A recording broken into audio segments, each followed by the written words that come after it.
in beginning to think about the design of a reward system for an organization, when we think about that reward system sitting within an existing employment relationship, the key thing that we cannot afford to ignore, the key thing that affects rewards and the employment relationship more than anything else, is the financial strength of an organization. We only have to look at what's happened to organizations that have struggled with years of recession post the financial crisis since 2008 to understand how that financial basis, the financial bedrock of an organization's existence, sits behind absolutely everything. And study after study, going back to William Brown's consideration of how pay setting works, and everything since then, has really focused on this issue of the organization's relationship with its own product markets as being absolutely central to the setting of pay. We might think about labour and about the pricing of labour, setting wages, as being a market issue surrounding labour, so therefore a labour market issue. And it is to some extent, but underpinning all of that, underpinning all of the other issues about labour market that we're going to deal with subsequently, is the organisation's financial strength, its ability to pay its employees what they think they deserve, its ability to pay its employees what they would like to be able to pay, what they think they need to be able to. An organisation's ability to do all that rests in its product market relationship. So whether an organisation's product market situation is very light and permissive, or it's very strong, an Apple of this world with incredibly deep pockets, or whether it's an organisation which is struggling in a much more difficult market situation, those product market factors simply can't be ignored.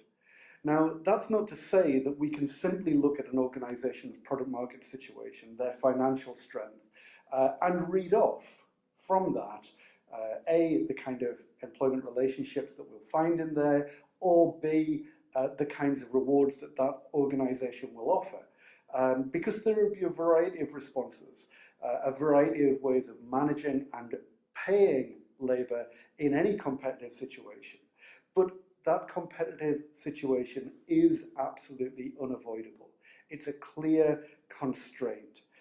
And obviously those constraints become much more apparent. They become much more of a clear and obvious constraint the more difficult that competitive situation becomes.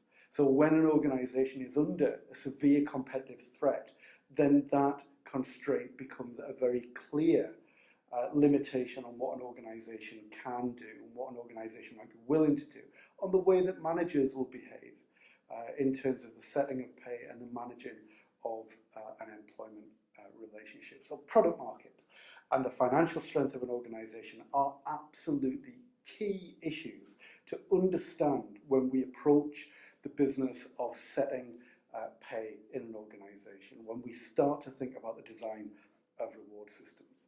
Now, product markets are important in this way for obvious reasons. As we just said, they are and represent the organisation's ability to pay, but they take on this importance because labour as a commodity within an organisational setting is different from other commodities. You know, we buy and sell commodities in market situations, and they have a certain value that we can rely on to a certain extent. Labour is different. A, because we don't simply buy it, this isn't slavery, we're not purchasing somebody, but more particularly because the value of labour to an organisation is only ever potential. We might think that we know the kinds of behaviours, the kinds of skills, the kinds of talents that we require in an organisation, and so we attempt to recruit people who possess those kinds of skills and talents and behaviours. But the capacity for that to translate into actual value is only ever potential. We can only realise that potential value of the people within our organisation, the potential value of our labour in product markets, once that labour is translated through effort, through management, through providing the adequate resources and other facilities of work to produce the goods and services that people actually want to buy in a product market. And unless we are able to realize the value of that potential value of labour, then we simply can't afford to pay the wages or take on the staff or maintain that level of staffing within an organisation. So product markets and labour markets are related. They're in a relationship. But product markets are absolutely in a primal situation within that relationship. Product markets set a maximum. They set the ceiling that firms can afford to pay. If we want to pay beyond that, if we want to pay more, then one way or another we have to be able to pass on that cost to somebody else, to our customers, to our consumers. And some organisations are in a position to do this.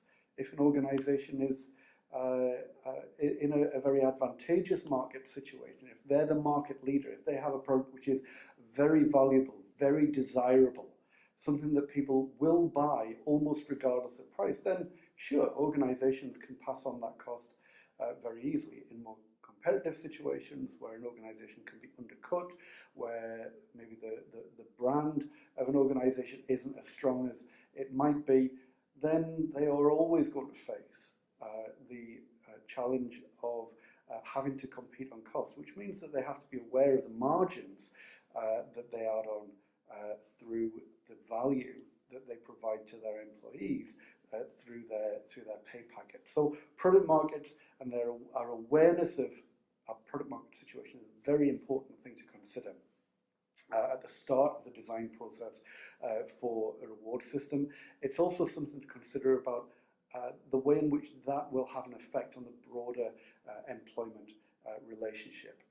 Other things also come into play, and a lot of these things are interrelated with the nature of product markets, but other wider organisational factors that affect an organisation's ability to put together the kinds of rewards that employees are likely to find desirable.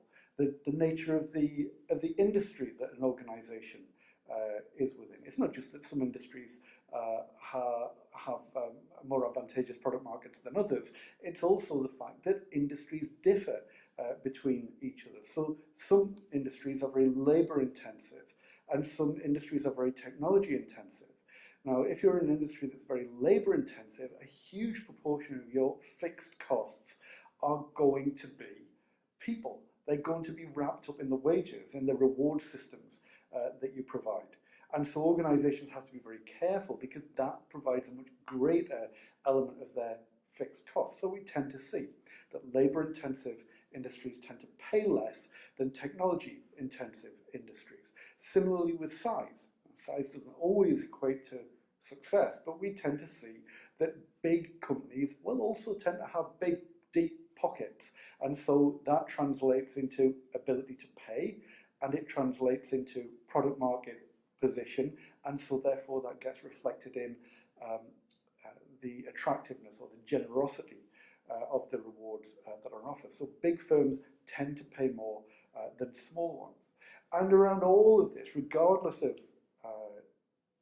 market situation, some organisations make a clear strategic choice that they want to reward at a certain level. They want to be generous or they want to be not so generous. And this becomes a key part of their strategic direction and their strategic